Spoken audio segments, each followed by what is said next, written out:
आदरणीय प्रधानमंत्री जी ने जो विजन दिया है महाकुंभ के लिए,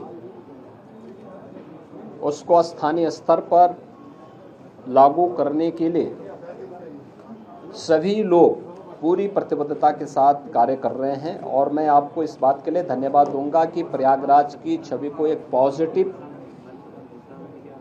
तरीके से महाकुंभ के बहाने आप लोगों ने प्रस्तुत करने का कार्य किया और उसको लगातार आगे बढ़ा रहे हैं। इस दौरान हमारे सामने पौष पूर्णिमा और मकर संक्रांति के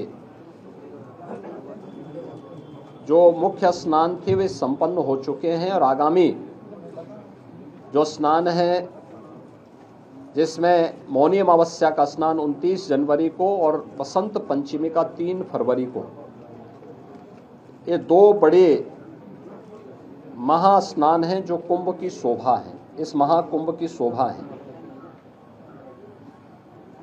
7,000 से अधिक संस्थाएं अब तक यहाँ पर आ चुकी हैं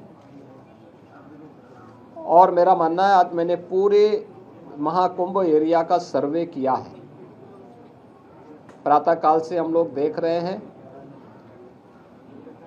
यहाँ पर जो लोग आज संगम तट पर स्नान करने वाले श्रद्धालुओं की संख्या और यहाँ पे रहने वाले कल्पवासियों और अन्य संस्थाओं से जुड़ी हुई पूरी संख्या को अगर हम देखेंगे तो यह बढ़कर के लगभग 1 करोड़ से अधिक लोग आज के समय में यहाँ पर मौजूद हैं, यानी इतनी बड़ी संख्या।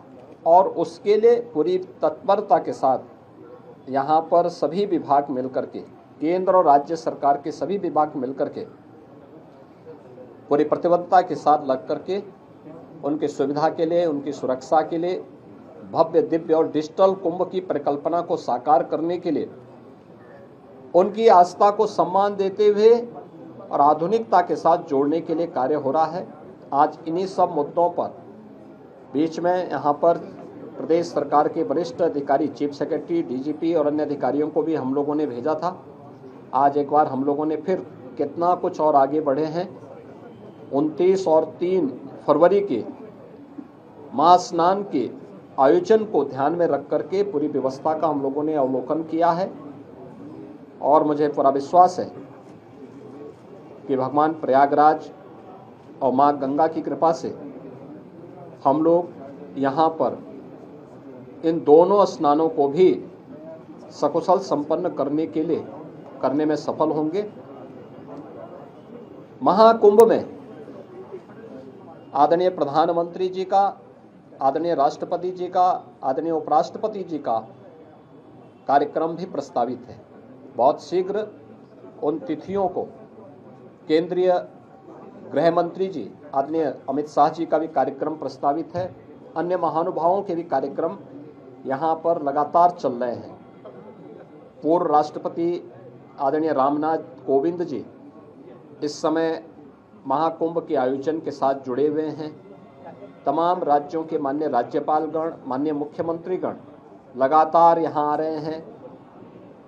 हमारे उच्चतम न्यायालय और उच्च न्यायालयों के माननीय न्यायमूर्तिगण भी और विभिन्न राज्यों से जुड़े हुए माननीय जनप्रतिनिधिगण भी लगातार यहाँ पर आकर के स्नान में भाग ले रहे हैं।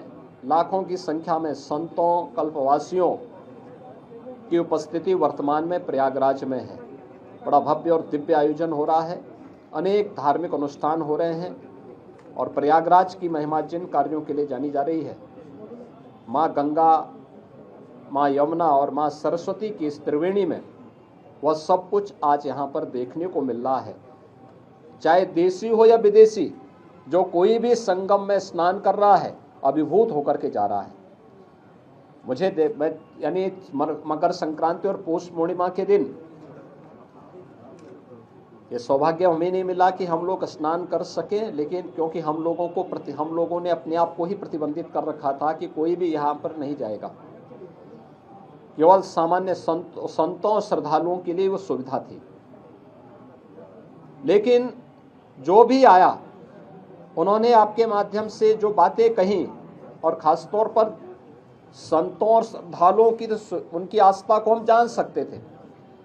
तमाम विदेशी भी इस अवसर पर संगम में स्नान करके बड़े अभिभूत थे। कल मेरे पास यूरोप से जुड़े हुए कुछ श्रद्धालु आए थे, कुछ लोग आए थे, कुछ पर्यटक आए थे, और प्रयागराज की महिमा का गान किस भाव के साथ कर रहे थे। आज आपने कुछ चैनल में उसको देखा भी होगा, किस प्रकार, क्या श्रद्धा का भाव था। देखिए, वे हिंदी नहीं जानते, संस्कृत नहीं जानते, लेकिन हिंदी की चौपाई को, हिंदी की यानी संस्कृत की मंत्रों को, अवधि की चौपाइयों को और सनातन धर्म से जुड़े हुए स्त्रोत और मंत्रों को किस लय के साथ सस्वर वे लोग गा रहे थे, और माँ गंगा और यहाँ के धामों के बारे में कितनी श्रद्धा का भाव उनके अंदर देखने को मिल रहा था। यह विभूत करने वाला है, और यही तो आदरणीय प्रधानमंत्री जी का संदेश है। महाकुंभ का एक ही संदेश, एकता से ही अखंड रहेगा यह देश, और यही एकता और अखंडता का संदेश महाकुंभ का संदेश है। उसी संदेश के साथ, इस बड़े आयोजन के साथ हम सब जुड़ रहे हैं।